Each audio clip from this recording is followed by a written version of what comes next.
안녕하세요. 배구산 산나물TV 자연농부입니다. 오늘은 농업용 퇴비, 그 중에서도 우분 퇴비, 농협 발효 퇴비, 유박에 대해서 한번 알아볼게요. 각 퇴비의 장단점들이 있는데요. 그 장단점들을 우리 같이 한번 생각해 보자고요. 첫 번째 우분 퇴비인데요. 우분 퇴비 같은 경우는 일단 양분이 되게 풍부해요. 양분이 풍부하다 보니까요.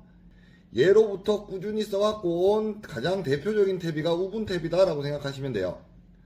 우분 퇴비 자체에 양분이 엄청 많다 보니까요. 그리고 또 발효를 하는 동안에 유기물들이 엄청 많이 나오다 보니까 토양 비옥도가 엄청 많이 올라가요.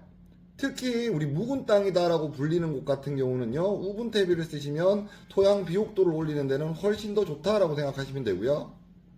무엇보다 가성비가 엄청 좋아요. 전체적으로 생각했었을 때 가격이 되게 싸다라고 생각하시면 돼요. 그런데 단점이 있어요.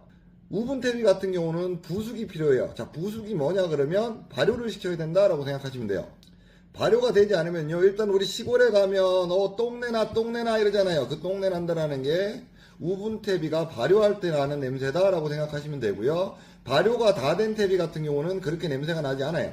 그리고 발효가 완전히 안 된 경우 같은 경우는요, 병충해가 묻어서 올 경우도 있고, 또 우분 같은 경우는요, 잡꽃이들이 많아서요, 잡초를 불러들일 수 있다, 이런 부분도 있다라는 거 생각해 주시면 좋고요.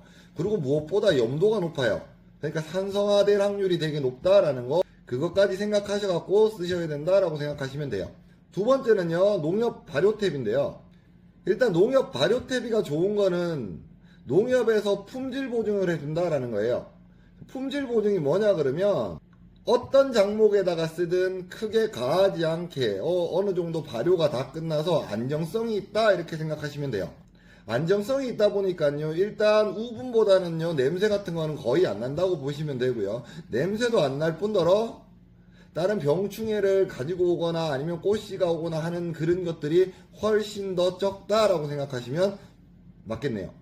근데 단점이 있는데요. 일단 비용적인 부담은 분명히 있어요. 저희가 보조금을 받고 하면 좀 저렴하게 살 수도 있지만 그냥 하신다라고 얘기하면 평당 단가로 생각했었을 때는 절대로 싸지 않아요.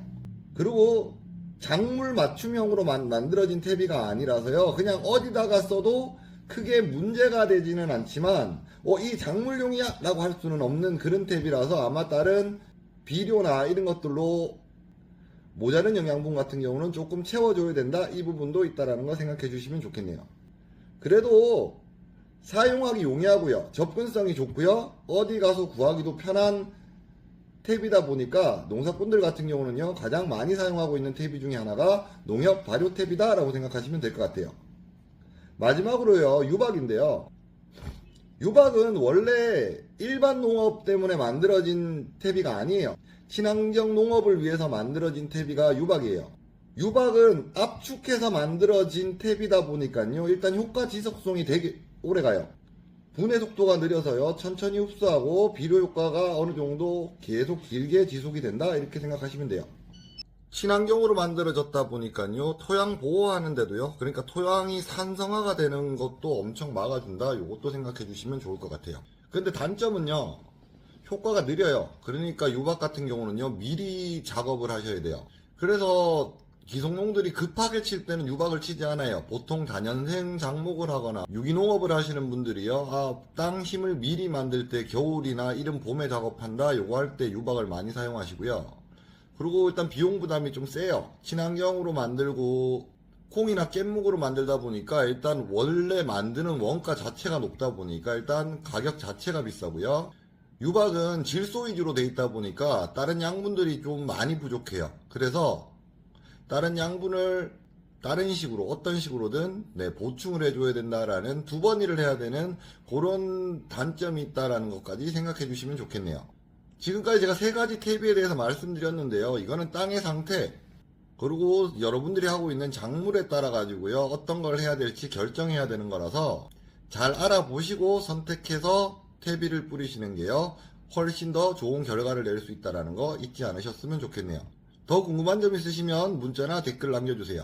오늘도 영상 봐주셔서 감사하고요. 구독, 좋아요 부탁드릴게요. 감사합니다.